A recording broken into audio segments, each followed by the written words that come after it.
दिल ਦੀਆਂ ਗੱਲਾਂ ਦਾ ਮੇਜ਼ਬਾਨ ਕੁਲਮੋਹਨ ਸਿੰਘ ਰਾਜਸਥਾਨ ਸੀ। ਚੜ੍ਹਦੀ ਕਲਾ ਟਾਈਮ ਟੀਵੀ ਲਈ ਸਮੂਹ ਦਰਸ਼ਕਾਂ ਨੂੰ ਜੀ ਆਇਆਂ ਆਖਦਾ। ਦਰਸ਼ਕੋ, ਕਰੀਏ ਦਿਲ ਦੀਆਂ ਗੱਲਾਂ ਵਿੱਚ ਅੱਜ ਅਸੀਂ ਜਿਸ ਮਹਿਮਾਨ ਨੂੰ ਆਪ ਜੀ ਦੇ ਰੂਬਰੂ ਲੈ ਕੇ ਆ ਰਹੇ ਹਾਂ, ਉਸ ਮਹਿਮਾਨ ਨੇ ਭਾਵੇਂ ਅੰਗਰੇਜ਼ੀ ਦੇ ਵਿੱਚ MA ਕੀਤੀ ਹੈ, ਲੇਕਿਨ ਪੰਜਾਬੀ ਭਾਸ਼ਾ ਦੇ ਨਾਲ ਬਹੁਤ ਪਿਆਰ ਹੁੰਦਿਆਂ ਉਹਨਾਂ ਨੇ ਇੱਕ ਕਲਾ ਦੇ ਨਾਲ ਆਪਣੇ ਆਪ ਨੂੰ ਜੋੜਿਆ ਹੈ, ਉਹ ਹੈ ਕੈਲੀਗ੍ਰਾਫੀ। ਕੈਲੀਗ੍ਰਾਫੀ ਐਸੀ ਇੱਕ ਕਲਾ ਹੈ ਜਿਸ ਕਲਾ ਨਾਲ ਇਨਸਾਨ ਆਪਣੇ ਆਪ ਹੀ ਉਸ ਭਾਸ਼ਾ ਦੇ ਨੂੰ ਖਿੱਚਿਆ ਚਲਾ ਆਉਂਦਾ ਹੈ। ਜੇ ਭਾਸ਼ਾ ਦੀ ਖਿਚਾਅ ਦੀ ਗੱਲ ਕਰੀਏ ਤਾਂ ਉਸ ਦੀ ਰਾਈਟਿੰਗ ਜਿਹੜੀ ਹੈ ਉਹ ਹੀ ਹਮੇਸ਼ਾ ਪਾਠਕ ਨੂੰ ਆਪਣੇ ਵੱਲ ਖਿੱਚਦੀ ਹੈ। ਇੱਕ ਤੇ ਆਮ ਕਿਤਾਬ ਦੀ ਭਾਸ਼ਾ ਹੋ ਗਈ ਜਿਹੜੀ ਆਪਾਂ ਦੇਖਦੇ ਹਾਂ, ਲਿਪੀ ਲਿਖੀ ਹੋਈ। ਇੱਕ ਲਿਪੀ ਐਸੀ ਹੈ ਜਿਹਨੂੰ ਕੈਲੀਗ੍ਰਾਫੀ ਕਹਿੰਦੇ ਹਨ। ਅੱਜ ਅਸੀਂ ਉਸ ਹੋਣਹਾਰ ਦੇ ਨਾਲ ਗੱਲ ਕਰਨ ਜਾ ਰਹੇ ਹਾਂ, ਆਪਣੇ ਬੱਚੇ ਦੇ ਨਾਲ ਗੱਲ ਕਰਨ ਜਾ ਰਹੇ ਹਾਂ, ਬੱਚੀ ਦੇ ਨਾਲ ਗੱਲ ਕਰਨ ਜਾ ਰਹੇ ਹਾਂ, ਜਿਸ ਬੱਚੀ ਨੇ ਬਹੁਤ ਮਿਹਨਤ ਕਰਕੇ ਕੈਲੀਗ੍ਰਾਫੀ ਦੇ ਆਰਟ ਨੂੰ ਆਪਣੀ ਜ਼ਿੰਦਗੀ 'ਚ ਉਤਾਰਿਆ ਔਰ ਬਹੁਤ ਸਾਰੀਆਂ ਸੰਸਥਾਵਾਂ ਨਾਲ ਮਿਲ ਕੇ ਔਰ ਬਹੁਤ ਸਾਰੀ ਜਗ੍ਹਾ ਦੇ ਉੱਤੇ ਉਹਨੇ ਗੁਰਮਤ ਦੇ ਕਾਰਜਾਂ 'ਚ ਵੀ ਹਿੱਸਾ ਪਾਇਆ ਤੇ ਹੋਰ, ਕਿਉਂਕਿ ਹੈਂਡ ਰਾਈਟਿੰਗ ਜਿਹੜੀ ਹੈ ਉਹ ਇਨਸਾਨ ਦੀ ਅੰਤਰਾਤਮਾ ਦੇ ਵਿੱਚੋਂ ਉਹਦੇ ਸੁਭਾਅ ਦਾ ਪਰਛਾਵਾਂ ਵੀ ਕਈ ਵਾਰੀ ਬਣ ਜਾਂਦੀ ਹੈ। ਤਾਂ ਦੇਖਦੇ ਹਾਂ ਕਿ ਅੱਜ ਕਿਹੜੀਆਂ ਗੱਲਾਂ ਦਿਲ ਦੀਆਂ ਕਰਕੇ ਅਸੀਂ ਉਸ ਮਹਿਮਾਨ ਦੇ ਨਾਲ ਜਿਹਨੂੰ ਰੂਬਰੂ ਹੋਵਾਂਗੇ ਤੇ ਦੇਖਾਂਗੇ ਕਿ ਪਰਮਦੀਪ ਕੌਰ ਜੀ ਦਿੱਲੀ ਤੋਂ ਸਾਡੇ ਨਾਲ ਜੁੜੇ ਨੇ। ਜੀ ਆਇਆਂ ਨੂੰ ਪਰਮਦੀਪ ਕੌਰ। ਬਹੁਤ ਬਹੁਤ ਧੰਨਵਾਦ ਜੀ। ਵਾਹਿਗੁਰੂ ਜੀ ਕਾ ਖਾਲਸਾ, ਵਾਹਿਗੁਰੂ ਜੀ ਕੀ ਫਤਿਹ। ਵਾਹਿਗੁਰੂ ਜੀ ਕਾ ਖਾਲਸਾ, ਵਾਹਿਗੁਰੂ ਜੀ ਕੀ ਫਤਿਹ ਜੀ। ਬਹੁਤ ਧੰਨਵਾਦ ਜੀ, ਆਪ ਜੀ ਨੇ ਇੰਨਾ ਮਾਣ ਬਖਸ਼ਿਆ, ਆਪਣੇ ਇੰਨੇ ਖੂਬਸੂਰਤ ਪਲੇਟਫਾਰਮ ਤੇ ਇਨਵਾਈਟ ਕੀਤਾ ਤੇ ਅੱਜ ਦਾ ਇੱਕ ਬਹੁਤ ਹੀ ਹੰਬਲ ਜੀ ਫੀਲਿੰਗ ਆ ਰਹੀ ਹੈ। ਧੰਨਵਾਦ ਬਹੁਤ। ਤੁਹਾਡੀ ਹੰਬਲ ਫੀਲਿੰਗ ਹੀ ਸਾਡੇ ਲਈ ਇੱਕ ਬੜੀ ਵੱਡੀ ਜਿਹੜੀ ਹੈ ਨਾ ਐਕਨੋਲੇਜਮੈਂਟ ਹੈ ਕਿ ਅਸੀਂ ਨੌਜਵਾਨਾਂ ਨੂੰ, ਬਜ਼ੁਰਗਾਂ ਨੂੰ, ਹਰ ਉਮਰ ਦੇ ਨੂੰ ਜਿਸ ਨੇ ਪੰਜਾਬੀਅਤ ਲਈ ਕੁਛ ਵੀ ਕੀਤਾ ਹੈ, ਚਾਹੇ ਉਹ ਲਹਿੰਦੇ ਪੰਜਾਬ 'ਚੋਂ ਨੇ, ਚਾਹੇ ਉਹ ਚੜ੍ਹਦੇ ਪੰਜਾਬ 'ਚੋਂ ਨੇ, ਅਸੀਂ ਉਹਨਾਂ ਨੂੰ ਆਪ ਆਵਾਜ਼ ਮਾਰੀ ਦੀ ਹੈ ਔਰ ਕਹੀ ਦਾ ਕਿ ਆਓ, ਕਿਉਂਕਿ ਇਹਨਾਂ ਲੋਕਾਂ ਨੂੰ ਪਰਦੇ ਤੇ ਲਿਆਉਣ ਵਾਲਾ ਕੋਈ ਨਹੀਂ। ਸਿਰਫ ਚੜ੍ਹਦੀ ਕਲਾ ਟਾਈਮ TV ਨੇ ਇੱਕ ਉਪਰਾਲਾ ਕੀਤਾ ਹੈ ਕਿ ਨੌਜਵਾਨ ਜਿਹੜੇ ਉੱਭਰ ਰਹੇ ਨੇ ਉਹਨਾਂ ਨੂੰ ਅੱਗੇ ਲੈ ਕੇ ਆਈਏ ਤਾਂ ਕਿ ਸਾਡੀ ਕੌਮ ਦੀਆਂ ਵਿਰਾਸਤਾਂ ਜਿਹੜੀਆਂ ਨੇ ਉਹ ਜਿਉਂਦੀਆਂ ਰਹਿ ਸਕਣ। ਸੋ ਹੁਣ ਤੁਹਾਡੇ ਨਾਲ ਗੱਲਬਾਤ ਦਾ ਸਿਲਸਿਲਾ ਸ਼ੁਰੂ ਕਰਨ ਤੋਂ ਪਹਿਲਾਂ ਪਰਮਦੀਪ ਕੌਰ ਜੀ, ਅਸੀਂ ਚਾਹਾਂਗੇ ਕਿ ਬੜੇ ਸੰਖੇਪ ਦੇ ਵਿੱਚ ਆਪਣੇ ਪਿਛੋਕੜ ਬਾਰੇ ਸਾਡੇ ਵਿਊਅਰ ਦੇ ਨਾਲ ਸਾਂਝ ਪਾਓ ਜੀ। ਮੇਰਾ ਨਾਮ ਪਰਮਦੀਪ ਕੌਰ, ਮੈਂ ਦਿੱਲੀ ਤੋਂ ਹਾਂ। ਬਾਈ ਕੁਆਲੀਫਿਕੇਸ਼ਨ ਮੈਂ MA ਇਨ ਇੰਗਲਿਸ਼ ਤੇ B.Ed ਕੀਤੀ ਹੈ ਤੇ ਹੁਣ ਮੈਂ ਅੱਖਰਕਾਰੀ ਕਰਦੀ ਹਾਂ, ਜਿਹਦੇ ਵਿੱਚ ਥੋੜਾ ਚਿਰ ਮੈਂ ਟੀਚਿੰਗ ਵੀ ਕੀਤੀ ਸੀ, ਬਟ ਕੁਝ ਪਰਸਨਲ ਰੀਜ਼ਨਸ ਕਾਰਨ ਮੈਂ ਟੀਚਿੰਗ ਨੂੰ ਅੱਗੇ ਪ੍ਰੋਲੋਂਗ ਨਹੀਂ ਕਰ ਸਕੀ ਤੇ ਹੁਣ ਅੱਖਰਕਾਰੀ ਮੇਰੇ ਜੀਵਨ ਵਿੱਚ ਇੱਕ ਬਹੁਤ ਹੀ ਚੰਗਾ ਇੱਕ ਹਿੱਸਾ ਬਣ ਚੁੱਕੀ ਹੈ। ਨਾਲੇ ਇਹਨੇ ਇੱਕ ਬਹੁਤ ਹੀ ਚੰਗਾ ਬਦਲਾਵ ਲਿਆਉਂਦਾ ਹੈ। ਅੱਖਰਕਾਰੀ ਮੇਰੇ ਵਾਸਤੇ ਇੱਕ ਇਬਾਦਤ ਹੈ, ਇੱਕ ਆਰਾਧਨਾ ਹੈ, ਜਿਸ ਵਿੱਚ ਅਸੀਂ ਆਪਣੇ ਅੱਖਰਾਂ ਨੂੰ ਆਪਣੇ ਅਹਿਸਾਸਾਂ ਦੇ ਨਾਲ ਪਰੋਂਦੇ ਹਾਂ। ਜਿਵੇਂ ਆਪ ਜੀ ਨੇ ਦੱਸਿਆ, ਇਹ ਵਾਕਈ ਹੀ ਇੱਕ ਮਤਲਬ ਉਸ ਲਿਪੀ ਨਾਲ ਬਹੁਤ ਹੀ ਪਿਆਰ ਪਾਉਂਦੀ ਹੈ, ਆਪਣੇ ਇੱਕ ਵਿਰਾਸਤ ਨਾਲ ਜੁੜਨ ਦਾ ਬਹੁਤ ਹੀ ਵਧੀਆ ਮੌਕਾ ਦਿੰਦੀ ਹੈ। ਪਰਮਦੀਪ ਕੌਰ ਜੀ, ਇਸ ਤੋਂ ਪਹਿਲਾਂ ਕਿ ਅਸੀਂ ਹੋਰ ਗੱਲਬਾਤ ਕਰੀਏ, ਲੇਕਿਨ ਮੈਂ ਇੱਥੇ ਤੁਹਾਡੇ ਕੋਲ ਜਾਣਨਾ ਚਾਹਾਂਗਾ, ਇਹ ਕੈਲੀਗ੍ਰਾਫੀ ਜਿਹੜੀ ਹੈ ਆਪਣਾ ਅੱਖਰਾਂ ਦੀ ਲਿਪੀ ਆ, ਅੱਖਰਾਂ ਦੀ ਜਿਹੜੀ ਤੁਸੀਂ ਬਣਤਰ ਦੀ ਗੱਲ ਕਰਦੇ ਹੋ, ਇਹਦੀ ਬਣਾਵਟ ਜਿਹੜੀ ਹੈ ਵੈਸੇ ਤਾਂ ਇੱਕ ਸੈੱਟ ਬਣਾਵਟ ਹੈ। ਇਸ ਬਣਾਵਟ ਦੇ ਨਾਲ ਤੁਹਾਡਾ ਲਗਾਵ ਕਿਵੇਂ ਹੋਇਆ? ਕਿਉਂਕਿ ਲਿਖਣ ਵਿੱਚ ਅਸੀਂ ਲੋਕ ਕਿਉਂਕਿ ਮਹਾਤਮਾ ਗਾਂਧੀ ਨੇ ਵੀ ਇੱਕ ਜਗ੍ਹਾ ਤੇ ਆਪਣੀ ਆਟੋਬਾਇਓਗ੍ਰਾਫੀ 'ਚ ਲਿਖਿਆ ਹੈ ਕਿ ਮੈਂ ਆਪਣੀ ਹਰ ਉਸ ਕਾਰਜ ਤੋਂ ਆਪਣੇ ਆਪ ਨੂੰ ਸੰਪੂਰਨ ਸਮਝਦਾ ਸੀ, ਲੇਕਿਨ ਆਪਣੀ ਹੈਂਡ ਰਾਈਟਿੰਗ ਤੋਂ ਮੈਨੂੰ ਹਮੇਸ਼ਾ ਨਿਰਾਸ਼ਾ ਹੁੰਦੀ ਸੀ। ਹਾਲਾਂਕਿ ਉਹਨਾਂ ਨੇ ਬਹੁਤ ਸਾਰੀਆਂ ਲਿਟਰੇਚਰ ਜਿਹੜਾ ਹੈ ਉਹ ਸਾਰੀ ਮਾਨਵਤਾ ਨੂੰ ਦਿੱਤਾ ਹੈ, ਉਹਨਾਂ ਦੀਆਂ ਕੁਰਬਾਨੀਆਂ ਨੂੰ ਜਦੋਂ ਅਸੀਂ ਯਾਦ ਕਰਦੇ ਹਾਂ ਤੇ ਬਹੁਤ ਕੁਝ ਉਹਨਾਂ ਨੇ ਇਸ ਸਮਾਜ ਨੂੰ ਦਿੱਤਾ। ਆਜ਼ਾਦੀ ਦੇ ਜਿਹੜੇ ਮੋਤੀ ਪਰੋਏ ਉਹਨਾਂ ਨੇ ਵੀ ਉਹਦੇ ਮੋਤੀਆਂ ਪਰੋਣ 'ਚ ਆਪਣਾ ਹਿੱਸਾ ਪਾਇਆ। ਲੇਕਿਨ ਅਸੀਂ ਤੁਹਾਡੇ ਕੋਲੋਂ ਜਾਣਨਾ ਚਾਹਾਂਗੇ ਕਿ ਇਸ ਲਿਪੀ ਦੇ ਪ੍ਰਤੀ ਤੁਹਾਡਾ ਝੁਕਾਅ ਕਿਵੇਂ ਹੋਇਆ? ਮੈਂ ਇੱਥੇ ਕਹਿਣਾ ਚਾਹਾਂਗੀ, ਅੱਖਰਕਾਰੀ ਦੀ ਦੁਨੀਆ ਵਿੱਚ ਮੇਰਾ ਜਿਹੜਾ ਇੰਟਰੋਡਕਸ਼ਨ ਹੈ ਜਾਂ ਮੇਰੀ ਇੱਕ ਪ੍ਰੈਜ਼ੈਂਸ ਸੀਗੀ, ਉਹ ਬਿਲਕੁਲ ਇੱਕ ਕੋਇਨਸੀਡੈਂਸ ਸੀਗੀ ਜਿਹਦਾ ਮੈਂ ਕਦੀ ਸੋਚਿਆ ਵੀ ਨਹੀਂ ਸੀ। ਇਹ ਹੋਇਆ ਇੰਝ ਕਿ ਬਚਪਨ ਤੋਂ ਹੀ ਮੈਂ ਐਕਟਿਵ ਬਹੁਤ ਸੀ ਕ੍ਰੀਏਟਿਵ ਔਰ ਕਲਚਰਲ ਕੰਮਾਂ ਵਾਸਤੇ। ਮੈਨੂੰ ਯਾਦ ਹੈ ਮੈਂ ਆਪਣੀ ਸੁਸਾਇਟੀ ਦੇ ਬੱਚਿਆਂ ਨੂੰ ਵੀ ਇਕੱਠਾ ਕਰਕੇ ਬੜੇ ਪ੍ਰੋਗਰਾਮ ਉਲੀਕਦੀ ਸੀ ਤੇ ਮੇਰੇ ਮਾਤਾ ਪਿਤਾ ਨੇ ਵੀ ਮੈਨੂੰ ਕਦੀ ਨਹੀਂ ਸੀ ਰੋਕਿਆ। ਫਿਰ ਸਮੇਂ ਨੇ ਉਡਾਰੀ ਮਾਰੀ, ਵਿਆਹ ਹੋ ਗਿਆ, ਦਾਤੇ ਨੇ ਪੁੱਤ ਦੀ ਦਾਤ ਬਖਸ਼ੀ ਤੇ ਮੇਰਾ ਜੀਵਨ ਜਿਵੇਂ ਆਪਣੀ ਫੈਮਿਲੀ, ਆਪਣੇ ਬੱਚੇ ਦੇ ਆਲੇ ਦੁਆਲੇ ਹੀ ਘੁੰਮਣਾ ਸ਼ੁਰੂ ਹੋ ਗਿਆ। ਲੇਕਿਨ ਕਹਿੰਦੇ ਨੇ ਨਾ ਸੁਪਨੇ ਉਹ ਹੁੰਦੇ ਨੇ ਜੋ ਕਦੀ ਸੌਣ ਨਹੀਂ ਦਿੰਦੇ। ਤੇ ਮੇਰੇ ਅੰਦਰ ਵੀ ਉਹ ਜਿਹੜੀ ਟੀਚਰ ਸੀ ਉਹ ਮੈਨੂੰ ਆਵਾਜ਼ਾਂ ਮਾਰਦੀ ਸੀ ਕਿ ਨਹੀਂ, ਜ਼ਿੰਦਗੀ ਦਾ ਕੋਈ ਮਕਸਦ ਹੈ, ਉਹਨੂੰ ਲੱਭ। ਤੇ ਬਸ ਉਹ ਮਕਸਦ ਲੱਭਦੇ ਲੱਭਦੇ ਹੀ ਮੈਂ ਕੈਲੀਗ੍ਰਾਫੀ ਇੰਡੀਆ ਪਹੁੰਚੀ। ਉੱਥੇ ਮੇਰੇ ਗੁਰੂ ਹਰੀਸ਼ ਚੰਦਰ ਜੀ ਮੈਨੂੰ ਮਿਲੇ, ਜਿਨ੍ਹਾਂ ਨੇ ਮੈਨੂੰ ਕੈਲੀਗ੍ਰਾਫੀ ਨਾਲ ਇੰਟਰੋਡਿਊਸ ਕਰਵਾਇਆ ਤੇ ਇੱਕ ਨਵੀਂ ਹੀ ਜ਼ਿੰਦਗੀ ਦਾ ਇੱਕ ਨਵਾਂ ਟਰਨਿੰਗ ਪੁਆਇੰਟ ਜਿਹਨੂੰ ਅਸੀਂ ਕਹਿੰਦੇ ਆ ਉਹ ਸ਼ੁਰੂ ਹੋਇਆ। ਤੇ ਇਹ ਮੇਰੇ ਸਰ ਨੇ ਹੀ ਕਿਹਾ ਸੀ, ਬੇਟਾ ਇੱਕ ਲੈਂਗੁਏਜ ਤੇ ਤੂੰ ਇੰਗਲਿਸ਼ ਸਿੱਖਣੀ ਹੈ, ਬਟ ਬੀਇੰਗ ਅ ਸਿੱਖ ਇੱਕ ਸਦਾਨੀ ਹੋਣ ਦੇ ਤੌਰ ਤੇ ਮੇਰੀ ਇੱਛਾ ਹੈ ਕਿ ਤੂੰ ਗੁਰਮੁਖੀ ਨਾਲ ਜੁੜੇ। ਤੇ ਮੈਨੂੰ ਗੁਰਮੁਖੀ ਅੱਖਰਕਾਰੀ ਨਾਲ ਜੋੜਨ ਵਾਲੇ ਮੇਰੇ ਕੈਲੀਗ੍ਰਾਫੀ ਗੁਰੂ ਹਰੀਸ਼ ਸਰ ਸਨ। ਜਦੋਂ ਤੁਹਾਡੇ ਗੁਰੂ ਜੀ ਨੇ ਤੁਹਾਨੂੰ ਇਸ ਨਾਲ ਜੋੜਿਆ ਤੇ ਤੁਸੀਂ ਉਸ ਤੋਂ ਬਾਅਦ ਆਪਣੇ ਆਪ ਨੂੰ ਕਿਵੇਂ ਇਹਦੇ ਨਾਲ ਇਨਵੋਲਵ ਕਰਦੇ ਗਏ, ਆਪਣੇ ਆਪ ਨੂੰ ਇਸ ਸਿਸਟਮ ਦੇ ਅੰਦਰ ਪਰੋਂਦੇ ਗਏ ਤਾਂ ਕਿ ਤੁਹਾਡਾ ਜਿਹੜਾ ਇੱਕ ਕਹਿੰਦੇ ਨੇ ਸੁਪਨਾ ਉਹ ਜਿਹੜਾ ਦਿਹਾੜੀ ਵੇਖਿਆ ਜਾਵੇ। ਰਾਤ ਦੇ ਸੁਪਨੇ ਜਿਹੜੇ ਨੇ ਉਹ ਸ਼ਾਇਦ ਪੂਰੇ ਹੁੰਦੇ ਕਿ ਨਹੀਂ ਹੁੰਦੇ ਮੈਨੂੰ ਨਹੀਂ ਪਤਾ, ਲੇਕਿਨ ਇਹ ਹੈ ਕਿ ਦਿਨੇ ਦੇਖਿਆ ਸੁਪਨਾ ਜ਼ਰੂਰ ਪੂਰਾ ਹੁੰਦਾ, ਕਿਉਂਕਿ ਉਹ ਇਨਸਾਨ ਸੋਚ ਕੇ ਲੈਂਦਾ ਸੁਪਨਾ ਤੇ ਉਹਨੂੰ ਪੂਰਾ ਕਰਨ 'ਚ ਉਹਦਾ ਯਤਨ ਵੀ ਕਰਦਾ। ਕਿਸ ਤਰ੍ਹਾਂ ਲੱਗਾ ਤੁਹਾਨੂੰ? ਜੀ ਇਹ ਵੀ ਜਿਵੇਂ ਕਹਿੰਦੇ ਨੇ ਦਾਤੇ ਨੇ ਆਪਣੇ ਸਾਡੇ ਵਾਸਤੇ ਕੁਛ ਨਾ ਕੁਛ ਸੋਚ ਕੇ ਜ਼ਰੂਰ ਰੱਖਿਆ ਹੁੰਦਾ ਹੈ, ਜੋ ਮਨੁੱਖ ਦੀ ਸੋਚ ਤੋਂ ਬਹੁਤ ਪਰੇ ਹੁੰਦਾ ਹੈ। ਅਸੀਂ ਬੜੇ ਟੈਂਪਰੇਰੀ ਜਿਹੇ ਫੇਜ਼ ਨੂੰ ਵੇਖਦੇ ਹਾਂ, ਸੋਚਦੇ ਹਾਂ ਇਹ ਕਰਨਾ, ਲੇਕਿਨ ਜਿਵੇਂ ਤੁਸੀਂ ਇੱਕ ਸਮਾਂ ਆਇਆ ਜਦੋਂ ਮੈਂ ਲੱਭ ਰਹੀ ਸੀ ਮੈਂ ਕਰਨਾ ਕੀ ਹੈ। ਤੇ ਇੱਕ ਭੈਣ ਜੀ ਸਨ ਜਿਨ੍ਹਾਂ ਨਾਲ ਗੱਲਬਾਤ ਹੋਈ, ਉਹ ਗੁਰਮਤ ਕੈਂਪਸ ਉਲੀਕਦੇ ਸਨ ਤੇ ਉਹਨਾਂ ਨੇ ਮੈਨੂੰ 5 ਦਿਨ ਵਾਸਤੇ ਉਸ ਕੈਂਪ ਦਾ ਹਿੱਸਾ ਬਣਨ ਵਾਸਤੇ ਸੱਦਿਆ। ਉੱਥੇ ਮੈਂ ਬੱਚਿਆਂ ਨੂੰ ਸਿੱਖ ਹਿਸਟਰੀ ਕ੍ਰਾਫਟ ਦੇ ਨਾਲ ਪਿਰੋ ਕੇ ਸਿਖਾਈ। ਉਹ ਬੱਚਿਆਂ ਦਾ ਇੰਨਾ ਸੋਹਣਾ ਰਿਸਪੌਂਸ ਮਿਲਿਆ ਕਿ ਉਹ ਕਲਾਸ ਤੋਂ ਪਹਿਲਾਂ ਹੀ ਮੇਰੀ ਉਡੀਕ ਕਰਦੇ ਸਨ, ਮੈਮ ਤੁਸੀਂ ਕਦੋਂ ਆਓਗੇ।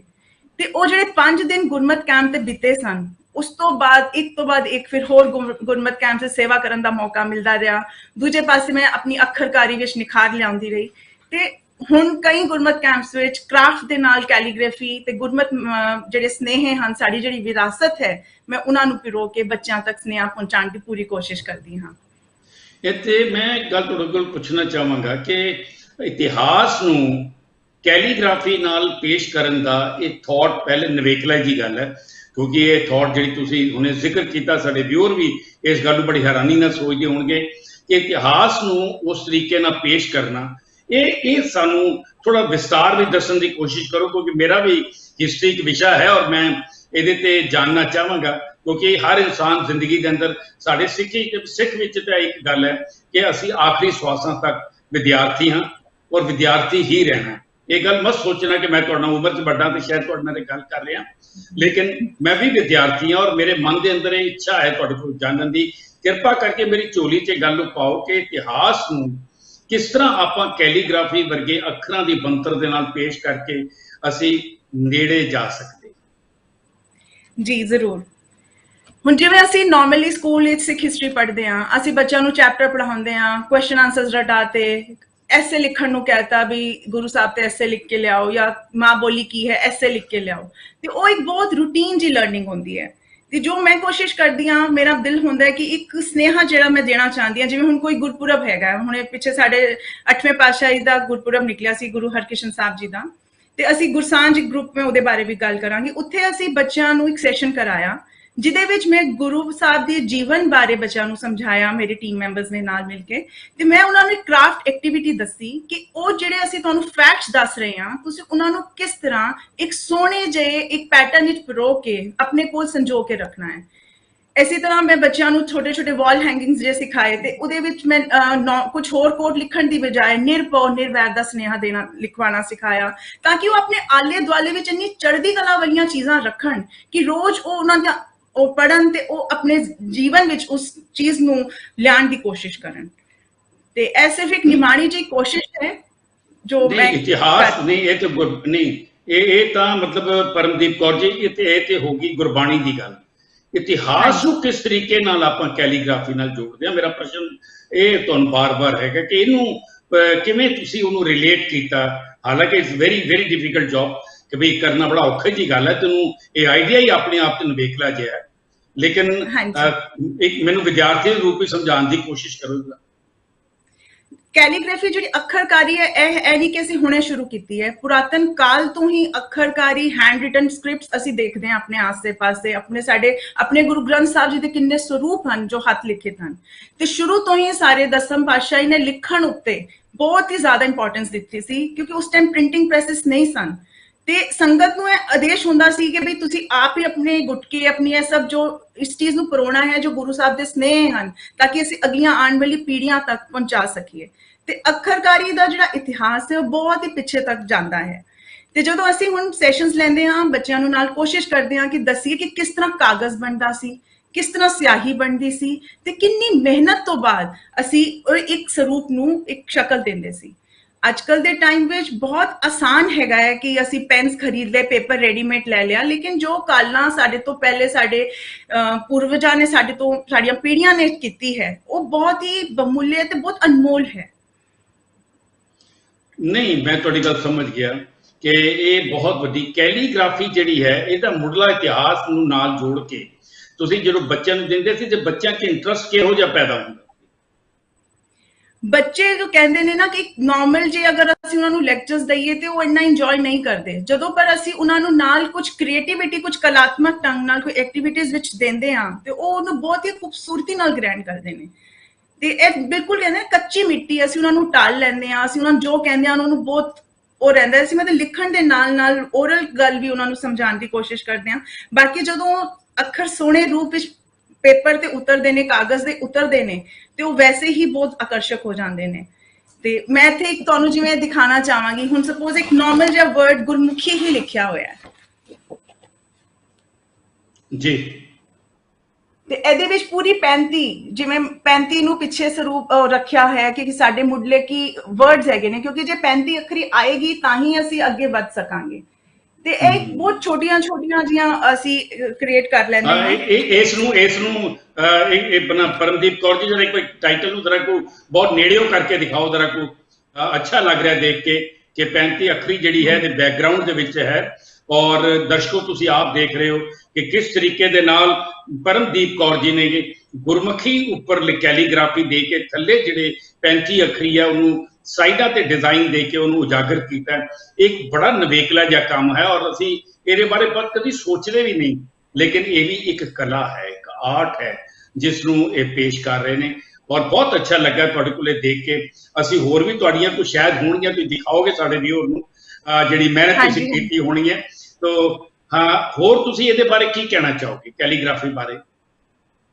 ਕੈਲੀਗ੍ਰਾਫੀ ਬਸ ਇੱਕ ਬਹੁਤ ਹੀ ਸੋਹਣਾ ਤਰੀਕਾ ਹੈ ਆਪਣੇ ਅਹਿਸਾਸਾਂ ਨੂੰ ਹੋਰ ਸੋਹਣੇ ਢੰਗ ਨਾਲ ਐਕਸਪ੍ਰੈਸ ਕਰਨ ਦਾ।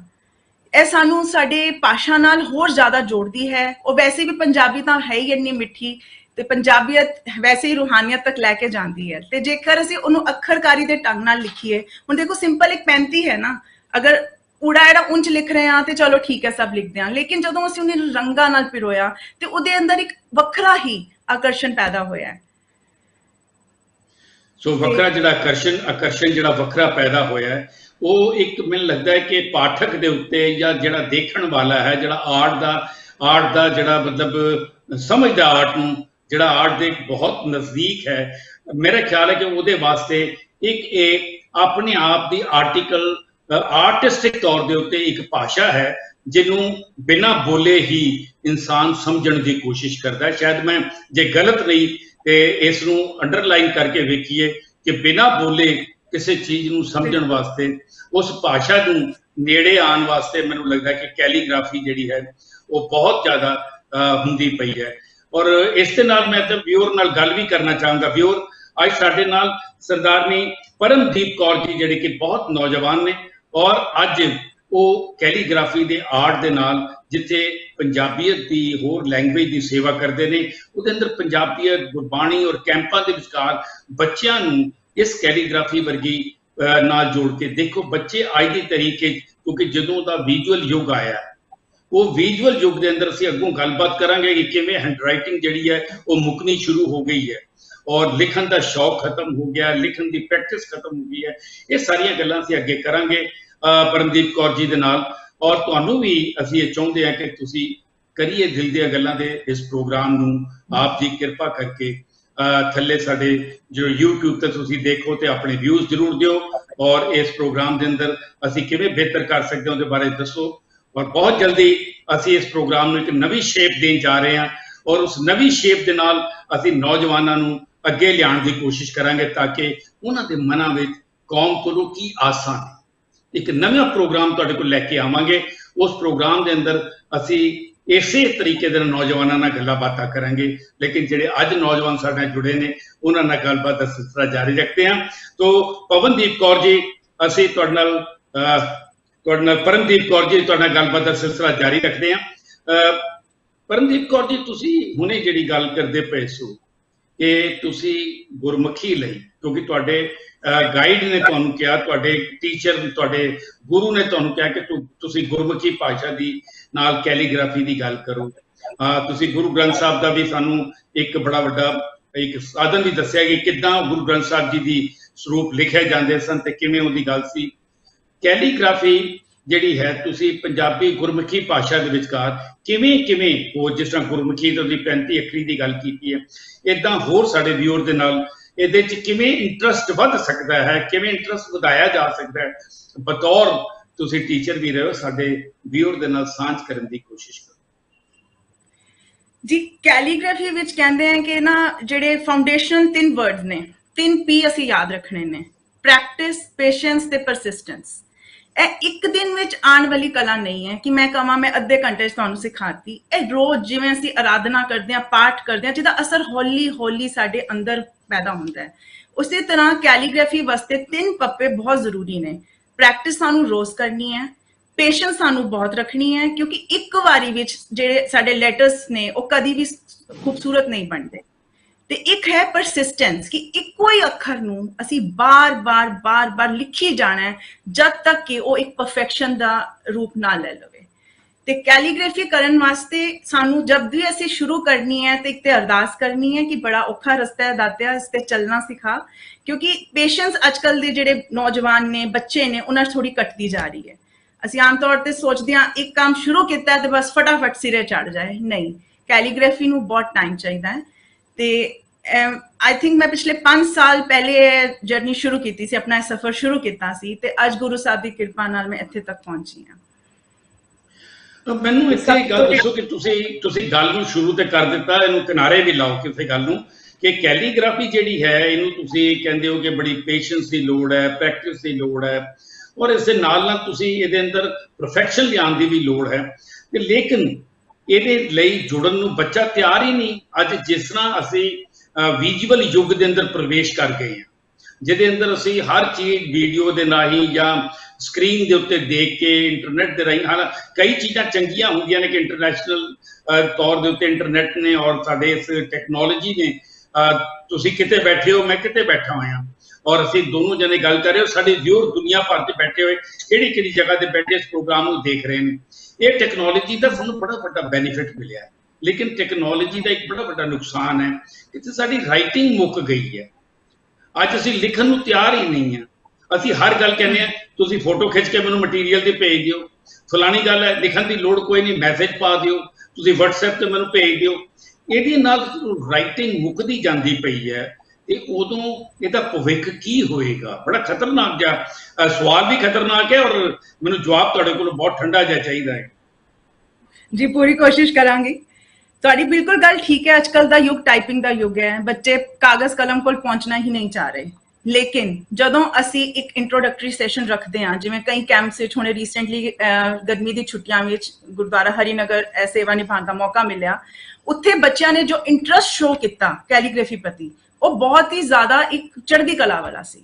ਤੇ ਮਤਲਬ ਕਮੀ ਬੱਚਿਆਂ ਵਿੱਚ ਨਹੀਂ ਹੈ ਕਿ ਉਹ ਸਿੱਖਣਾ ਨਹੀਂ ਚਾਹੁੰਦੇ, ਕਮੀ ਸਾਡੇ ਲੋਕਾਂ ਵਿੱਚ ਹੈ ਕਿ ਅਸੀਂ ਸਿਖਾਉਣਾ ਨਹੀਂ ਚਾਹੁੰਦੇ। ਅਸੀਂ ਸ਼ਾਰਟਕਟਸ ਲੱਭ ਰਹੇ ਹਾਂ। ਅਸੀਂ ਦੇਖੋ ਕੰਪਿਊਟਰ ਦੀ ਕਲਾਸਿਸ ਜੁਆਇਨ ਕਰਾ ਦਾਂਗੇ, ਫ੍ਰੈਂਚ ਸਪੀਕਿੰਗ ਦੀ ਕਰਾ ਦਾਂਗੇ, ਲੇਕਿਨ ਜਦੋਂ ਅੱਖਰਕਾਰੀ ਨੂੰ ਐਜ਼ ਅ ਮਤਲਬ ਸੀਰੀਅਸ ਹੌਬੀ ਸਿੱਖਣ ਦੀ ਗੱਲ ਆਉਂਦੀ ਹੈ ਤੇ ਅਸੀਂ ਉਹ ਜ਼ਿਆਦਾ ਇਹਨੂੰ ਪ੍ਰੇਰਿਤ ਨਹੀਂ ਕਰਦੇ ਆਪਣੇ ਬੱਚਿਆਂ ਨੂੰ। ਤੇ ਸਭ ਤੋਂ ਪਹਿਲੀ ਗੱਲ ਤੇ ਮੈਂ ਕਹਿਣਾ ਚਾਹਾਂਗੀ ਕਿ ਬੱਚਿਆਂ ਦਾ ਇੰਟਰਸਟ ਕ੍ਰੀਏਟ ਹੋ ਜਾਂਦਾ ਹੈ, ਮਾਪਿਓ ਨੂੰ ਇਸ ਵਾਸਤੇ ਕਨਵਿੰਸ ਕਰਨਾ ਥੋੜਾ ਜਿਹਾ ਟਫ ਹੁੰਦਾ ਹੈ ਕਿ ਬਈ ਇਹ ਕਰਕੇ ਉਹ ਕੀ ਕਰੇਗਾ। ਇਹ ਬਹੁਤ ਹੀ ਵਧੀਆ ਹੌਬੀ, ਇੱਕ ਹੁਨਰ ਹੈ ਜੋ ਅਗਰ ਅਸੀਂ ਟਾਈਮ ਤੇ ਸਿੱਖੀਏ ਤੇ ਅਸੀਂ ਇਹਨੂੰ ਲਾਈਫ ਲੌਂਗ ਅਸੀਂ ਆਪਣੇ ਨਾਲ ਚਲਾ ਸਕਦੇ ਹਾਂ। ਤੇ ਜਿਵੇਂ ਜਿਵੇਂ ਟਾਈਮ ਵੱਧਦਾ ਹੈ ਤੇ ਬੱਚੇ ਬਹੁਤ ਇੰਟਰਸਟ ਨਾਲ ਜਦੋਂ ਦੇਖਦੇ ਨੇ, ਕਿਉਂਕਿ ਇੱਕ ਗੱਲ ਹੋਰ ਮੈਂ ਇੱਥੇ ਕਹਿਣਾ ਚਾਹਾਂਗੀ, ਕੈਲੀਗ੍ਰਾਫੀ ਹੈਂਡ ਰਾਈਟਿੰਗ ਤੋਂ ਬਹੁਤ ਹੀ ਵੱਖਰੀ ਹੈ। ਹੈਂਡ ਰਾਈਟਿੰਗ ਸਾਡੇ ਵਾਸਤੇ ਨਾਰਮਲ ਡੇਲੀ ਰੂਟੀਨ ਦਾ ਖਾਣਾ ਹੈ, ਲੇਕਿਨ ਕੈਲੀਗ੍ਰਾਫੀ ਜਿਹੜੀ ਹੈ ਉਹ ਇੱਕ ਕਹਿੰਦੇ ਨਾ ਪਾਰਟੀ ਫੂਡ ਹੈ, ਕਦੀ ਕਦੀ ਖਾਣਾ, ਇੱਕ ਵਿਜ਼ੂਅਲ ਆਰਟ ਹੈ ਕਿ ਬਹੁਤ ਹੀ ਫਰਕ ਹੈ। ਆਮ ਤੌਰ ਤੇ ਪੇਰੈਂਟਸ ਵੀ ਜਦੋਂ ਕੁਐਰੀ ਕਰਦੇ ਨੇ, ਆਈ ਕਰਦੇ ਨੇ ਸਾਡੇ ਬੱਚੇ ਦੀ ਹੈਂਡ ਰਾਈਟਿੰਗ ਇੰਪਰੂਵ ਹੋ ਜਾਏਗੀ, ਅਰੇ ਕੁਛ ਹੱਦ ਤੱਕ ਹੋ ਜਾਏਗੀ, ਲੇਕਿਨ ਜਿਹੜੀ ਹੈਂਡ ਰਾਈਟਿੰਗ ਹੈ ਉਹ ਨਾਰਮਲ ਸਾਧਾਰਨ ਲਿਖਾਈ ਹੈ ਜੋ ਸਾਡਾ ਆਪਣਾ ਆਪਣਾ ਤੌਰ ਤਰੀਕਾ ਹੈ, ਲੇਕਿਨ ਅੱਖਰਕਾਰੀ ਇੱਕ ਪ੍ਰੋਪਰ ਐਂਗਲਸ ਤੇ ਬੇਸਡ ਹੈ, ਪ੍ਰੋਪਰ ਸਟ੍ਰੋਕਸ ਤੇ ਬੇਸਡ ਹੈ, ਤੇ ਅਸੀਂ ਇੱਕ ਇੱਕ ਜਿਵੇਂ ਕਹਿੰਦੇ ਨਾ ਇੱਕ ਇੱਕ ਮੁਹਾਰ ਨੂੰ ਪਿਰੋਂਦੇ ਹਾਂ ਤੇ ਤਾਂ ਅਸੀਂ ਇੱਕ ਪ੍ਰੋਪਰ ਅੱਖਰ ਉਹਦਾ ਬਣਾ ਸਕਦੇ ਹਾਂ। ਤੇ ਮੇਰੇ ਖਿਆਲ ਨਾਲ ਮੈਂ ਇਹ ਕਹਿਣਾ ਚਾਹਾਂਗੀ, ਜੇ ਅਸੀਂ ਬੱਚਿਆਂ ਨੂੰ ਲਿਖਣ ਵਿੱਚ ਇੰਟਰਸਟ ਉਹਨਾਂ ਦਾ ਜਾਰੀ ਰੱਖਣਾ ਚਾਹੁੰਦੇ ਹਾਂ, ਸਾਨੂੰ ਇਹੋ ਜਿਹੇ ਉਪਰਾਲਿਆਂ ਦੀ ਬਹੁਤ ਜ਼ਿਆਦਾ ਜ਼ਰੂਰਤ ਹੈ ਜਿਹਦੇ ਵਿੱਚ ਅਸੀਂ ਸੁੰਦਰ ਲਿਖਾਈ ਮੁਕਾਬਲੇ, ਅੱਖਰਕਾਰੀ ਮੁਕਾਬਲੇ, ਹੋਰ ਮੁਕਾਬਲੇ ਜਿਹੜੇ ਇਹਨੇ ਹੋ ਰਹੇ ਨੇ, ਉਹਨਾਂ ਦੇ ਨਾਲ ਨਾਲ ਇਹਨਾਂ ਨੂੰ ਵੀ ਉਹਦਾ ਪਾਰਟ ਐਂਡ ਪਾਰਸਲ ਬਣਾਇਆ ਜਾਵੇ। ਜਿਵੇਂ ਹੁਣ ਗੁਰਪੁਰਬ ਹੈ ਗੁਰੂ ਨਾਨਕ ਦੇਵ ਜੀ ਦਾ ਆ ਰਿਹਾ ਹੈ, ਤੇ ਬਹੁਤ ਇੱਛਾ ਹੁੰਦੀ ਹੈ ਅਸੀਂ ਇਹਨੂੰ ਇੰਡੀਆ ਲੈਵਲ ਤੇ, ਵਰਲਡ ਲੈਵਲ ਤੇ ਇੱਕ ਸੁੰਦਰ ਲਿਖਾਈ ਮੁਕਾਬਲੇ ਵਿੱਚ ਤਬਦੀਲ ਕਰੀਏ। ਕਿਉਂ ਨਾ ਅਸੀਂ ਆਪਣੇ ਬੱਚਿਆਂ ਨੂੰ ਆਪਣੇ ਇੰਨੇ ਸੋਹਣੇ ਅੱਖਰਾਂ ਨਾਲ, ਇੰਨੇ ਜਿਹੜੀ ਸਾਡੀ ਰਿਆਸਤ ਸਾਨੂੰ ਵਿਰਾਸਤ ਮਿਲੀ ਹੈ, ਅਸੀਂ ਕਿਉਂ ਨਾ ਜੋੜੀਏ। ਅਸੀਂ ਹੋਰ ਇੰਨੇ ਕੰਪੀਟੀਸ਼ਨਸ ਕਰਵਾ ਸਕਦੇ ਹਾਂ, ਗੁਰਬਾਣੀ ਕੰਠ ਹੋ ਰਿਹਾ ਹੈ, ਗਾਇਨ ਮਤਲਬ ਕੀਰਤਨ ਤੇ ਵੀ ਅਸੀਂ ਕਰ ਰਹੇ ਹਾਂ, ਲੇਕਿਨ ਅਸੀਂ ਲਿਖਾਈ ਵੱਲ ਧਿਆਨ ਹੀ ਨਹੀਂ ਦੇ ਰਹੇ। ਤੇ ਕਮੀ ਇਸ ਵੇਲੇ ਸ਼ਾਇਦ ਸਾਡੇ ਵੱਡਿਆਂ ਦੀ ਹੈ, ਕਿਉਂਕਿ ਬੱਚੇ ਉਹ ਕੱਚੀ ਮਿੱਟੀ ਨੇ, ਅਸੀਂ ਜਿਸ ਪਾਸੇ ਟਾਲਾਂਗੇ, ਜਿਸ ਪਾਸੇ ਤੋਰਾਂਗੇ, ਉਹ ਜ਼ਰੂਰ ਤੁਰਾਂਗੇ।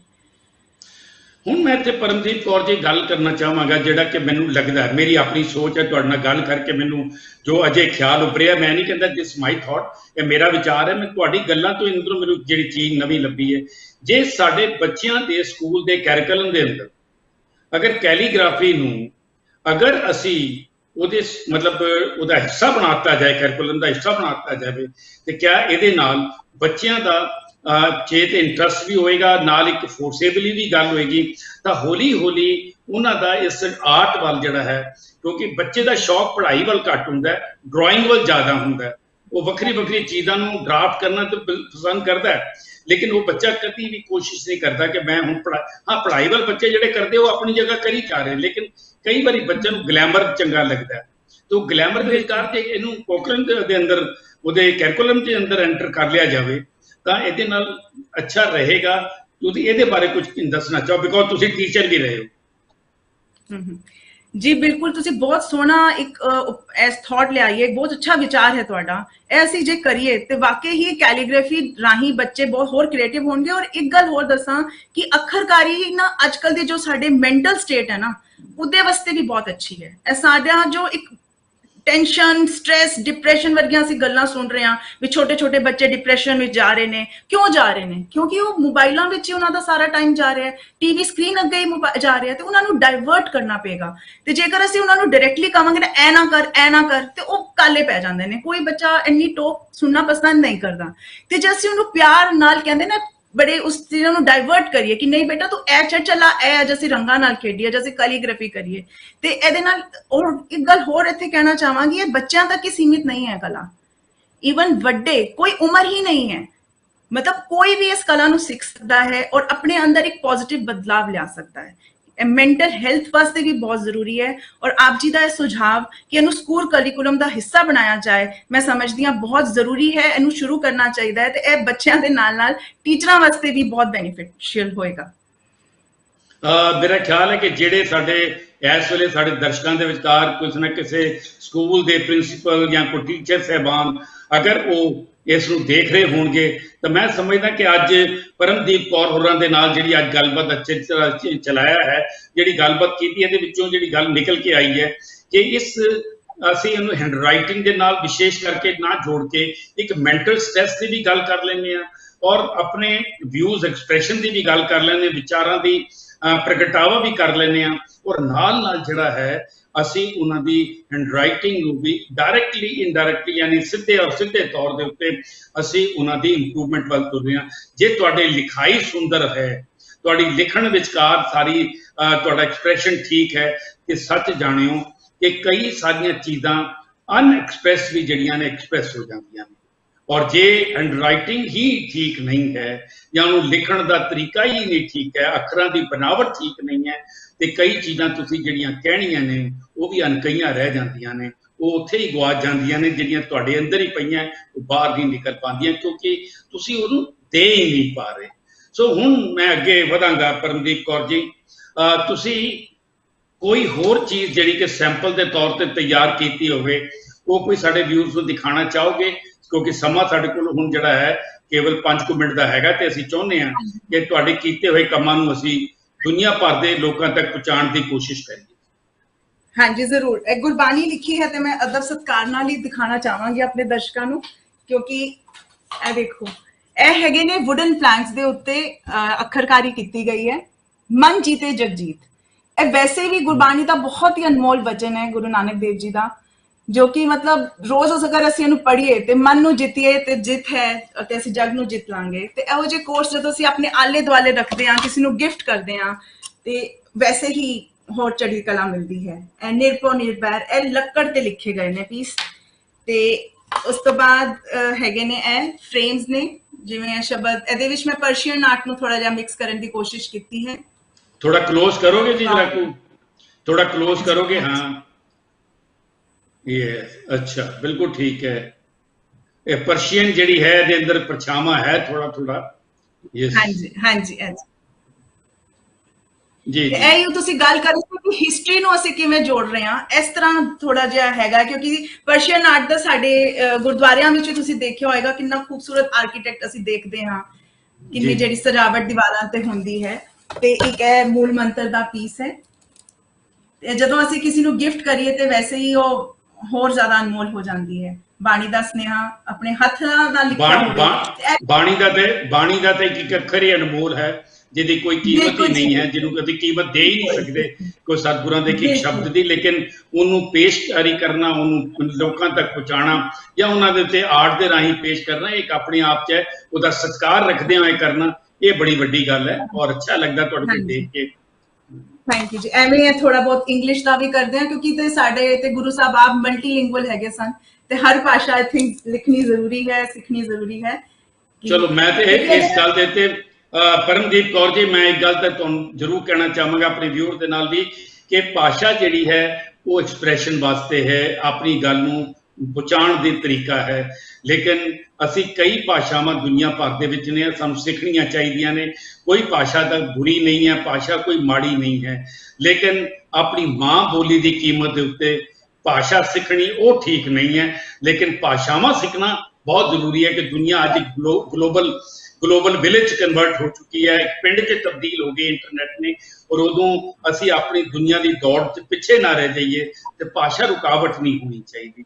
ਲੇਕਿਨ ਆਪਣੀ ਮਾਂ ਬੋਲੀ ਦੀ ਕੀਮਤ ਦੇ ਉੱਤੇ ਸਾਨੂੰ ਕਦੀ ਕੋਈ ਸਮਝੌਤਾ ਨਹੀਂ ਕਰਨਾ ਚਾਹੀਦਾ। ਸਾਡੀ ਜਿਹੜੀ ਲਿਪੀ ਹੈ ਜਾਂ ਪੰਜਾਬੀ ਭਾਸ਼ਾ ਹੈ, ਪੰਜਾਬੀ ਬੋਲੀ ਹੈ, ਉਹ ਸਾਡੇ ਆਪਣੇ ਆਪ ਦੇ ਅੰਦਰ ਇੱਕ ਆਪਣੇ ਆਪ ਸੰਪੂਰਨ ਭਾਸ਼ਾ ਹੈ, ਜਿਹਦਾ ਐਲਫਾਬੈਟ ਵੀ ਹੈ, ਜਿਹਦੇ ਅੰਦਰ 35 ਅੱਖਰੀ ਹੈ ਔਰ ਉਹਦੇ ਅੰਦਰ ਸੰਪੂਰਨ ਵਿਆਕਰਣ ਹੈ, ਸਭ ਕੁਝ ਹੈ। ਇਸ ਕਰਕੇ ਇਸ ਭਾਸ਼ਾ ਦੇ ਨਾਲ ਪੂਰਾ ਪਿਆਰ ਕਰਨਾ ਚਾਹੀਦਾ। ਸੋ ਮੈਂ ਹੁਣ ਜਾਂਦੇ ਜਾਂਦੇ ਸਾਡੇ ਵਿਊਅਰ ਲਈ ਬਤੌਰ ਇੱਕ ਟੀਚਰ ਕੀ ਸੁਨੇਹਾ ਦੇਣਾ ਚਾਹਾਂ? ਮੈਂ ਇਹ ਕਹਿਣਾ ਚਾਹਾਂਗੀ ਕਿ ਜਦ ਤੱਕ ਸਾਡੇ ਅੰਦਰ ਕੁਝ ਕਰਨ ਦੀ ਇੱਛਾ ਹੈ, ਅਸੀਂ ਕੁਝ ਵੀ ਕਰ ਸਕਦੇ ਹਾਂ। ਔਰ ਜਦੋਂ ਕਹਿੰਦੇ ਆ ਨਾ ਕਿ ਕਿਉਂ ਕਰਨਾ ਹੈ ਤੇ ਕਿਵੇਂ ਦਾ ਰਸਤਾ ਆਪਣੇ ਆਪ ਮਿਲ ਜਾਂਦਾ ਹੈ, ਤੇ ਆਪਣੇ ਅੰਦਰ ਇੱਕ ਦ੍ਰਿੜ ਰਿਸ਼ਤੇ ਜਿਹੜਾ ਹੈ ਉਹ ਬਹੁਤ ਜ਼ਰੂਰੀ ਹੈ। ਤੇ ਰਸਤਾ ਆਪਣੇ ਆਪ ਗੁਰੂ ਸਾਹਿਬ ਬਣਾਉਂਦੇ ਨੇ। ਇੱਕ ਬਸ ਸਾਡੀ ਸ਼ਾਇਦ ਅਰਦਾਸ ਵਿੱਚ ਕਮੀ ਸ਼ਾਇਦ ਰਹਿ ਜਾਏ, ਉਸ ਦਾਤੇ ਦੇ ਘਰ ਵਿੱਚ ਕਮੀ ਨਹੀਂ ਹੈ। ਬਸ ਇੱਕ ਟੋਟਲ ਸਰੈਂਡਰ ਤੇ ਸ਼ੁਕਰਾਨਾ, ਸਬਰ ਤੇ ਸ਼ੁਕਰ ਬਹੁਤ ਜ਼ਰੂਰੀ ਹੈ। ਇਹੀ ਕਹਿਣਾ ਚਾਹਾਂਗੀ। ਤੋ ਸ਼ਬਰ ਤੇ ਸ਼ੁਕਰ ਜਿਹੜਾ ਬਹੁਤ ਜ਼ਰੂਰੀ ਹੈ, ਇਹ ਤਾਂ ਨਿਚੋੜ ਹੈ ਜ਼ਿੰਦਗੀ ਦਾ। ਲੇਕਿਨ ਕੈਲੀਗ੍ਰਾਫੀ ਦੀ ਆਰਟ ਨੂੰ ਤੁਸੀਂ ਸਮਝਿਆ, ਕੈਲੀਗ੍ਰਾਫੀ ਦੀ ਗੱਲ ਨੂੰ ਸਮਝਿਆ, ਕੈਲੀਗ੍ਰਾਫੀ ਨੂੰ ਲੈ ਕੇ ਤੁਸੀਂ ਆਏ, ਅੱਖਰਾਂ ਨੂੰ ਕਿਸੇ ਸਜਾਵਟ ਨਾਲ ਤੋੜਨਾ, ਉਹਨਾਂ ਤੱਕ ਪਹੁੰਚਾਉਣਾ, ਇਹ ਇੱਕ ਆਪਣੇ ਆਪ 'ਚ ਬੜੀ ਵੱਡੀ ਕਲਾ ਹੈ। ਔਰ ਇਸ ਕਲਾ ਲਈ ਤੁਸੀਂ ਜਿਹੜਾ ਯੋਗਦਾਨ ਪਾ ਰਹੇ ਹੋ, ਕੀ ਕੋਸ਼ਿਸ਼ ਕੀਤੀ ਹੈ ਕਿ ਬਈ ਹੋਰ ਤੁਹਾਡੇ ਵਰਗੇ ਕੈਲੀਗ੍ਰਾਫੀ ਦੇ ਕਿੰਨੇ ਕੁ ਵਿਦਿਆਰਥੀ ਤੁਸੀਂ ਤਿਆਰ ਕਰ ਚੁੱਕੇ ਹੋ ਔਰ ਕਿੰਨੇ ਕਰਨਾ ਚਾਹੁੰਦੇ ਹੋ, ਤਾਂ ਕਿ ਅਗਰ ਕੋਈ ਕੈਲੀਗ੍ਰਾਫੀ ਵਾਲਾ ਤੁਹਾਡਾ ਸੰਪਰਕ ਕਰਨਾ ਚਾਹਵੇ ਤਾਂ ਪਹਿਲਾਂ ਤਾਂ ਦੱਸੋ ਕਿ ਕੀ ਆਪਣਾ ਰਿਪੋਰਟ ਕਾਰਡ ਕੀ ਹੈ, ਤੇ ਅੱਗੋਂ ਫਿਰ ਤੁਹਾਨੂੰ ਸੰਪਰਕ ਕਰਨਾ ਹੋਵੇ ਤੇ ਉਹ ਤੁਹਾਨੂੰ ਕਿਹੜੇ ਨੰਬਰਾਂ ਤੇ ਜੇ ਤੁਸੀਂ ਦੇਣਾ ਚਾਹੁੰਦੇ ਹੋ ਤੇ ਦੇਣਾ, ਨਹੀਂ ਤਾਂ ਕੋਈ ਐਸੀ ਗੱਲ ਨਹੀਂ। ਜੀ ਜ਼ਰੂਰ। ਜਿਵੇਂ ਤੁਸੀਂ ਪੁੱਛਿਆ ਕਿ ਅਸੀਂ ਹੁਣ ਤੱਕ ਕੀ ਕਰ ਚੁੱਕੀ ਹਾਂ, ਤੇ ਇੱਕ ਮੈਂ ਗੁਰਸਾਂਝ ਗੁਰਮਤ ਗਰੁੱਪ ਬਣਾਇਆ ਹੋਇਆ ਹੈ, ਜਿਹਦੇ ਵਿੱਚ ਮੇਰੇ ਕੋਲ ਅਰਾਊਂਡ 2000 ਦੇ ਬੱਚੇ ਇਸ ਵੇਲੇ ਮੈਂਬਰਸ ਹੈਗੇ ਨੇ। ਤੇ ਤੁਸੀਂ ਉਸ ਗਰੁੱਪ ਨੂੰ ਵੀ ਜੋੜ ਸਕਦੇ ਹੋ। ਫੇਸਬੁੱਕ ਤੇ ਉਹ ਗਰੁੱਪ ਹੈਗਾ ਜਿਹਦੇ 'ਚ ਅਸੀਂ time to time Gurmat activities ਤੇ ਲਿਖਾਰੀ ਦੀਆਂ ਕਲਾਸਾਂ ਸੈਸ਼ਨਸ ਕਰਦੇ ਰਹਿੰਦੇ ਹਾਂ। ਤੇ ਦੂਜੀ ਗੱਲ ਕਹਿਣਾ ਚਾਹਾਂਗੀ ਕਿ ਇਸ ਕੈਲੀਗ੍ਰਾਫੀ ਨੇ ਬਹੁਤ ਮਤਲਬ ਇੰਨਾ ਕੁਝ ਦਿੱਤਾ ਹੈ ਕਿ ਬਸ ਅੰਦਰੋਂ ਸ਼ੁਕਰ ਹੀ ਨਿਕਲਦਾ ਹੈ। ਜਿਵੇਂ ਗਲੋਬਲ ਸਿੱਖ ਕਾਉਂਸਲ ਨਾਲ ਜੁੜਨ ਦਾ ਮੌਕਾ ਮਿਲਿਆ, ਸਿੱਖੀ ਫੁਲਵਾੜੀ ਨਾਲ, ਕਿੱਡੀ ਸੰਗਤ ਨਾਲ, ਮਤਲਬ ਕਾਫੀ ਜਗ੍ਹਾ ਸੈਸ਼ਨਸ ਦਿੱਤੇ ਨੇ ਤੇ ਕਾਫੀ ਬੱਚਿਆਂ ਨੇ ਸਿੱਖਿਆ ਹੈ। ਕਿੱਡੀ ਸੰਗਤ ਵਿੱਚ ਤੇ ਬੱਚਿਆਂ ਦੇ ਨਾਲ ਮੈਂ ਸੀਨੀਅਰਸ ਵਾਸਤੇ ਵੀ ਸੈਸ਼ਨ ਕੀਤਾ ਸੀ, ਜਿੱਥੇ ਸਾਰੇ ਹੀ 60 ਸਾਲ ਤੋਂ ਵੱਡੇ ਲੋਕ ਸਨ ਤੇ ਉਹਨਾਂ ਦੀ ਅਸੀਸਾਂ ਸਦਕਾ ਮੈਂ ਅੱਗੇ ਵੱਧਦੀ ਜਾ ਰਹੀ ਹਾਂ। ਸੋ ਲਾਸਟ ਵਿੱਚ ਸਾਨੂੰ ਇਹ ਦੱਸ ਦਿਓ ਕਿ ਜਿਹੜਾ ਤੁਸੀਂ ਬੱਚਿਆਂ ਦਾ ਗਰੁੱਪ ਬਣਾਇਆ ਜਾਂ ਵੱਡਿਆਂ ਦਾ ਗਰੁੱਪ ਬਣਾਇਆ, ਉਹਨੂੰ ਜੁਆਇਨ ਕਰਨ ਵਾਸਤੇ ਕਿਸੇ ਨੇ ਜੁਆਇਨ ਕਰਨਾ ਹੋਵੇ ਤੇ ਕਿਵੇਂ ਕਰ ਸਕਦਾ, ਉਹ ਦੱਸ ਦਿਓ ਜੀ। ਉਹ ਬਿਲਕੁਲ ਫੇਸਬੁੱਕ ਤੇ ਗੁਰਸਾਂਝ ਗੁਰਮਤ ਗਰੁੱਪ ਦੇ ਨਾਮ ਤੇ ਹੈਗਾ ਤੇ ਉਹਦੇ ਵਿੱਚ ਤੁਸੀਂ ਫੇਸਬੁੱਕ ਤੇ ਸਰਚ ਕਰੋਗੇ ਤੇ ਆਰਾਮ ਨਾਲ ਜੁੜ ਸਕਦੇ ਹੋ। ਅਦਰਵਾਈਜ਼ ਮੇਰਾ ਨੰਬਰ ਵੀ ਲੈ ਸਕਦੇ ਹੋ 9818701218। ਇਹ ਮੇਰਾ ਪਰਸਨਲ ਨੰਬਰ ਹੈ, ਤੁਸੀਂ ਆਰਾਮ ਨਾਲ ਲੈ ਸਕਦੇ ਹੋ। ਕਦੀ ਵੀ ਕੋਈ ਸੇਵਾ ਦੀ ਲੋੜ ਹੈ, ਮੈਂ ਕਿਸੇ ਦਾ ਆਪਣਾ ਹਿੱਸਾ ਪਾ ਸਕਦੀ ਹਾਂ, ਮੇਰੇ ਵਾਸਤੇ ਬਹੁਤ ਵੱਡਮੁੱਲੀ ਚੀਜ਼ ਹੋਏਗੀ। ਸੋ ਦਰਸ਼ਕੋ, ਅਗਰ ਤੁਸੀਂ ਭਾਰਤ ਤੋਂ ਫੋਨ ਕਰ ਰਹੇ ਹੋ ਤੇ ਪਲੱਸ ਵਿਦੇਸ਼ ਤੋਂ ਗੱਲ ਕਰ ਰਹੇ ਹੋ ਤੇ ਫਿਰ ਤੁਹਾਨੂੰ ਭਾਰਤ ਵਿਚਕਾਰ ਅੱਗੇ ਕੁਝ ਲਗਾਉਣ ਦੀ ਲੋੜ ਨਹੀਂ। ਅਗਰ ਵਿਦੇਸ਼ਾਂ ਤੋਂ ਕਿਤੇ ਕਾਲ ਕਰ ਰਹੇ ਹੋ ਤਾਂ +91 ਲਗਾਉਣਾ ਜ਼ਰੂਰੀ ਹੋਏਗਾ, ਤਾਂ ਹੀ ਇਹਦੇ ਕੀ ਗੱਲ ਹੋ ਸਕੇਗੀ। ਸੋ ਅਸੀਂ ਹੁਣ ਪਰਮਦੀਪ ਕੌਰ ਜੀ ਦਾ ਧੰਨਵਾਦ ਕਰਦੇ ਹੋਏ ਇਹਨਾਂ ਕੋਲ ਇਜਾਜ਼ਤ ਲਵਾਂਗੇ, ਕਿਉਂਕਿ ਪਰਮਦੀਪ ਕੌਰ ਜੀ ਇਸ ਕਾਰਜ ਨੂੰ, ਜਿਸ ਮਿਸ਼ਨ ਨੂੰ ਲੈ ਕੇ ਤੁਰੇ ਹੋ, ਇਹਦੇ ਅੰਦਰ ਤੁਹਾਨੂੰ ਤਾਂ ਮੈਂਟਲ ਸੈਟਿਸਫੈਕਸ਼ਨ ਮਿਲੀ ਹੈ ਔਰ ਤੁਸੀਂ ਹੋਰਾਂ ਨੂੰ ਵੀ ਇਹ ਪ੍ਰਸ਼ਾਦ ਵੰਡਦੇ ਹੋ, ਤਾਂ ਕਿ ਇਹ ਪ੍ਰਸ਼ਾਦ ਜਿਹੜਾ ਹੈ ਉਹਨਾਂ ਦੀ ਆਤਮਿਕ ਸ਼ਾਂਤੀ ਲਈ, ਉਹਨਾਂ ਦੇ ਅੰਤਰਿਕ ਭਾਵਨਾਵਾਂ ਨੂੰ ਉਜਾਗਰ ਕਰਨ ਲਈ ਉਹ ਸਹਿਯੋਗ ਦੇ ਸਕੇ। ਤੁਹਾਡਾ ਬਹੁਤ ਬਹੁਤ ਧੰਨਵਾਦ ਕਰਦੇ ਹਾਂ। ਵਾਹਿਗੁਰੂ ਜੀ ਕਾ ਖਾਲਸਾ, ਵਾਹਿਗੁਰੂ ਜੀ ਕੀ ਫਤਿਹ। ਸੋ ਦਰਸ਼ਕੋ, ਅੱਜ ਸਾਡੇ ਨਾਲ ਪਰਮਦੀਪ ਕੌਰ ਜੀ ਜੁੜੇ ਹੋਏ ਸਨ, ਜਿਹੜੇ ਕਿ ਨੌਜਵਾਨ ਨੇ ਔਰ ਕੈਲੀਗ੍ਰਾਫੀ ਦੇ ਕਲਾ ਦੇ ਨਾਲ ਜੁੜ ਕੇ ਇਹ ਲੋਕਾਂ ਦੀ ਸੇਵਾ ਵਿਚਕਾਰ ਉਸ ਭਾਸ਼ਾ ਦੀ ਸੇਵਾ ਕਰ ਰਹੇ ਨੇ, ਨਾਲ ਗੁਰਬਾਣੀ ਦੇ ਅੱਖਰਾਂ ਨੂੰ ਹੋਰ ਸੋਹਣੇ ਤਰੀਕੇ ਨਾਲ ਪੇਸ਼ ਕਰਕੇ, ਕਿਉਂਕਿ ਉਹਦੀ ਪੇਸ਼ਕਾਰੀ ਨੂੰ ਕਲਾ ਦੇ ਰੂਪ ਵਿੱਚ ਪੇਸ਼ ਕਰਕੇ, ਗੁਰਬਾਣੀ ਆਪਣੇ ਆਪ ਦੇ ਅੰਦਰ ਇੱਕ ਬੜਾ ਵੱਡਮੁੱਲਾ ਖਜ਼ਾਨਾ ਹੈ ਔਰ ਉਸ ਖਜ਼ਾਨੇ ਨੂੰ ਪੇਸ਼ਕਾਰੀ ਜਿਹੜੀ ਹੈ ਕਰਦੇ ਨੇ। ਤੇ ਬਹੁਤ ਜੋ ਬੱਚੇ ਜਿਹੜੇ ਨੇ ਔਰ ਵੱਡੇ ਜਿਹੜੇ ਇਹਦੇ ਨਾਲ ਜੁੜ ਰਹੇ ਨੇ, ਤੁਸੀਂ ਵੀ ਇਸ ਤਰ੍ਹਾਂ ਜੁੜ ਸਕਦੇ ਹੋ। ਔਰ ਕਰੀਏ ਦਿਲ ਦੀਆਂ ਗੱਲਾਂ ਦਾ ਐਪੀਸੋਡ ਅਸੀਂ ਇੱਥੇ ਸਮਾਪਤ ਕਰਨ ਜਾ ਰਹੇ ਹਾਂ ਔਰ ਅਗਲੇ ਐਪੀਸੋਡ ਦੇ ਵਿਚਕਾਰ ਇੱਕ ਨਵੇਂ ਮਹਿਮਾਨ ਨਾਲ ਫਿਰ ਰੂਬਰੂ ਹੋਵਾਂਗੇ। ਤਦ ਤੱਕ ਦਿਓ ਇਜਾਜ਼ਤ। ਚੜ੍ਹਦੀ ਕਲਾ ਟਾਈਮ ਟੀਵੀ ਤੇ ਦੁਨੀਆ ਭਰ ਦੀਆਂ ਖਬਰਾਂ ਦੇ ਨਾਲ ਜੁੜਨ ਵਾਸਤੇ ਇਦਾਂ ਹੀ ਲਗਾਤਾਰ ਸਾਡੇ ਪ੍ਰੋਗਰਾਮ ਨੂੰ ਆਪਣਾ ਪਿਆਰ ਦੇਈ ਰੱਖੋ, ਆਪਣਾ ਧਿਆਨ ਰੱਖਿਓ। ਰੱਬ ਰਾਖਾ, ਰੱਬ ਰਾਖਾ, ਰੱਬ ਰਾਖਾ। ਕਰੀਏ ਦਿਲ ਦੀਆਂ ਗੱਲਾਂ, ਦਿਲ ਦੀਆਂ ਗੱਲਾਂ, ਦਿਲ ਦੀਆਂ ਗੱਲਾਂ।